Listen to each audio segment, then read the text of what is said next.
Noisy Pixel.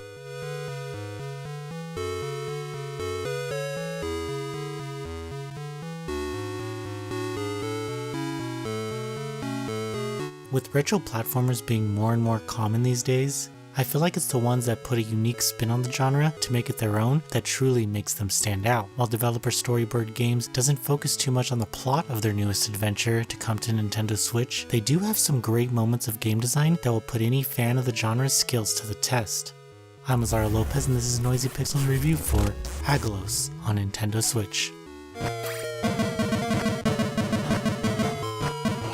Aggelos doesn't really have any exposition or plot. Basically, there's some evil that has gathered the four elements together to open up portals leading to monsters invading the realm, and so the king has asked you to gather the elements yourself and put a stop to him. The rest of the game is spent gathering these elements and fighting some baddies. As straightforward as this is, Aggelos has a nice balance of exploring, killing enemies, puzzle platforming, and fighting huge bosses. The game consistently mixes up this formula, which makes it tough for it to feel repetitive or boring. There seems to always be something to do, whether in the main quest or a side quest. Throughout the game, new abilities and attacks are learned to make the progression feel ever-changing and exciting to not really know what's coming next. Where Aggelos also excels is in its direction. I never felt lost thanks to the helpful magician in the castle who told me exactly where I should go for the main quest, and the townspeople who drop hints on how to find special items. However, where the story progression is balanced, the difficulty of the game shoots up shortly after the game's first boss. Yes, Aggelos gets extremely difficult, but the game does have unlimited continues. Sadly, this doesn't really help the frustration of not having the quick reaction time or knowledge of puzzle platformers needed for this game to want to continue the adventure. While the game does well at letting the player understand all the basic systems during the first 30 minutes, the steep increase in difficulty might turn less experienced players away. Enemy designs are pretty basic, and I can never really understand why seahorses and turtles were attacking me. Bosses are also not super unique, but their attack patterns definitely help them stand out. These bosses are tough, but there's no better feeling than beating a boss after the 10th death.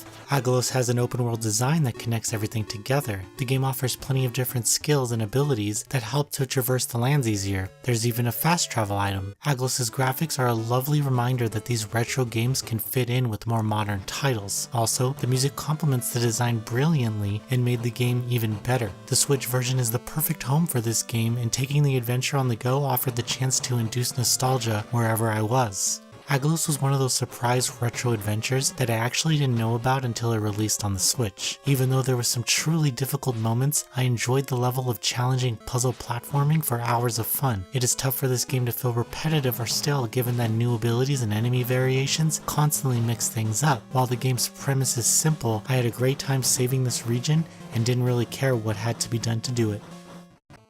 Noisy Pixel is giving Aggelos an 8.5 out of 10. Thank you for watching. Please read the full review at noisypixel.net. Noisy Pixel is ran by a group of gamers who work hard to deliver news, reviews, previews, and more. Please subscribe to keep up with all our future content.